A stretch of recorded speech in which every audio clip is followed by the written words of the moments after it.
السلام علیکم۔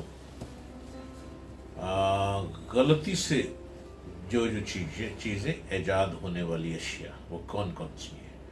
کارن فلیکس 1894 میں کیٹ کیلوچ ایک ہسپتال میں مریضوں کو کھانا دینے کی ڈیوٹی پر تھا۔ ایک دن اس نے مریضوں کو کھانا دینے کے لیے گندم کو ابالا، مگر کسی کام کے سبب اس ابلی ہوئی گندم کو دھوپ میں چھوڑ کر چلا گیا۔ واپس آیا تو اس گندم کا رنگ دھوپ کی وجہ سے بدل چکا تھا۔ مریضوں کو کھانا دینے کا وقت ہو چکا تھا، لہذا اس نے وہی گندم بیک کر کے اس پر دودھ ڈال کر مریضوں کو دے دی، جس کا ذائقہ مریضوں کو بہت پسند آیا۔ اس نے یہی تجربہ مکئی کے دانوں کے ساتھ کیا، اور اس طرح کارن فلیکس، آپ کارن فلیکس بہت کھاتے ہو گے نا، کارن فلیکس کی ایجاد ہوئی۔ وہ ایسے ایجاد ہوا ہے کارن فلیکس، جو اکثر ناشتے میں استعمال کیا جاتا ہے۔ اب مائکرو ویون پرسی اسپینر دوسری جنگ عظیم میں ریڈار کے پاس ڈیوٹی کر رہا تھا۔ اس نے ڈیوٹی کے دوران محسوس کیا کہ جب وہ ریڈار کے قریب تھا تو اس کی جیب میں موجود کینڈی پگھل گئی، جبکہ اس کے جسم پر اس گرمی کا کوئی اثر نہیں پڑا۔ اس نے یہ تجربہ کھانے کی بہت ساری اشیاء پر کیا تو اس کو اندازہ ہوا کہ ریڈار سے ایسی شعاعیں نکل رہی ہیں جو کہ کھانے کو گرم کر دیتی ہیں۔ اس طرح دوسری جنگ عظیم کے خاتمے کے بعد پرسی نے ان شعاعوں پر کام کر کے مائکروون کی ایجاد۔ آئس کریم کون کی ایجاد 1904 میں ایک میلے کے دوران ہوئی۔ میلے میں ایک آئس کریم والے نے اپنا سٹال لگایا تھا۔ وہ ایک پلیٹ میں رکھ کر خریدنے والوں کو آئس کریم دے رہا تھا۔ رش کی وجہ سے آئس کریم تو بچ گئی، مگر اس کی وہ پلیٹیں ختم ہو گئی۔ مگر لوگوں کا رش جاری رہا۔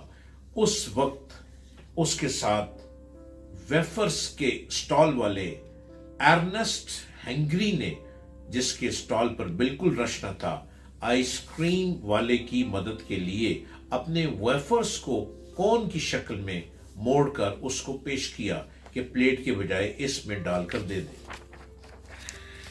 لوگوں کو یہ ذائقہ اتنا پسند آیا کہ اس کے بعد آئس کریم کے ساتھ کون لازمی ہو گئی، کوکا کولا۔ 1885 میں جان پیمبرٹن، جو ایک فارمسٹ تھا پیشے کے لحاظ سے، وہ سر درد کی ایک دوا پر تحقیق کر رہا تھا۔ اس کے لیے اس نے کوکا کے پودے کے پتے اور بیج استعمال کیے تھے۔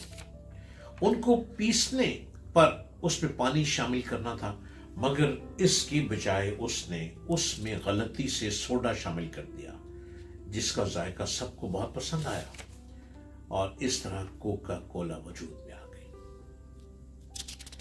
اب آلو کے چپس، اس کا موجد جارج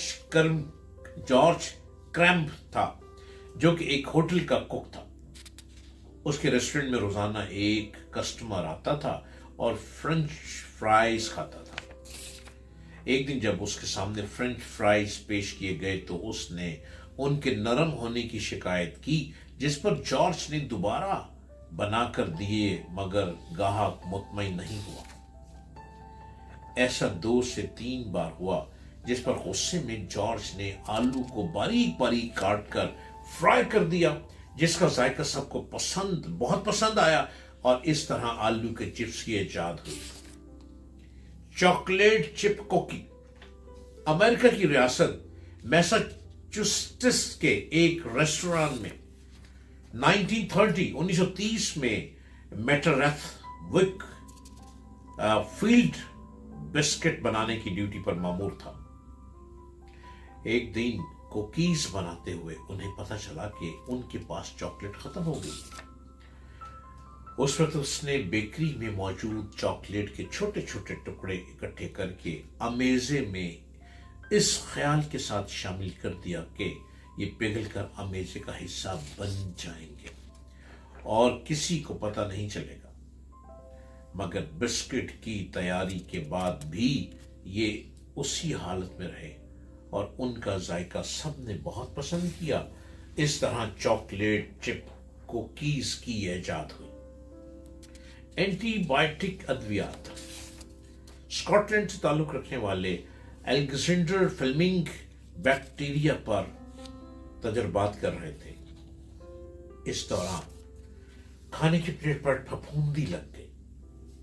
تجربے کے دوران یہ پھپھوندی غلطی سے اس جگہ لگ گئی جہاں تجربات کے لیے بیکٹیریا موجود تھا۔ الیگزینڈر فلیمنگ نے دیکھا کہ اس پھپھوندی نے ان تمام بیکٹیریا کا خاتمہ کر دیا۔ اس نے یہ تجربہ بار بار کیا اور پینسلین نامی پہلی اینٹی بائیوٹک دوا کو بنا لیا۔ یہ چیزیں کیسے بنی، کتنی ریسرچ ہوئی، کیسے کام ہوا؟ الٹی پھلٹی ریسرچ کے دوران کوئی چیز ٹیسٹ دے گئی، کوئی چیز بیکٹیریا کا حل نکل آیا، کسی چیز نے چاکلیٹ کا حل نکال دیا، کسی نے کون آئس کریم بنا دی۔ مسٹیکس ہوتے ہوتے آئس کریم ختم تو کون آئس کریم بن گئی۔ ایسے کام ہوتے گئے، لیکن یہ کام کب ہوتے ہیں؟ جب دماغ صلاحیتیں نکال رہا ہو، جب دماغ آپ کے سامنے آپ کو ٹرے میں پیش کیا جا رہا ہو کہ یہ لے اپنے دماغ کو استعمال کر لے اور کوئی ایسا ہنر اپنا دکھا دیں۔ ہنر آپ سب رکھتے ہیں لیکن ہنر کو استعمال کرنے کی ہمت نہیں کرتے۔ جب ہمت ہوگی تو ہنر استعمال ہوگا، جب ہمت نہیں ہوگی تو آپ اور آپ کا ہنر سب کچھ بیکار۔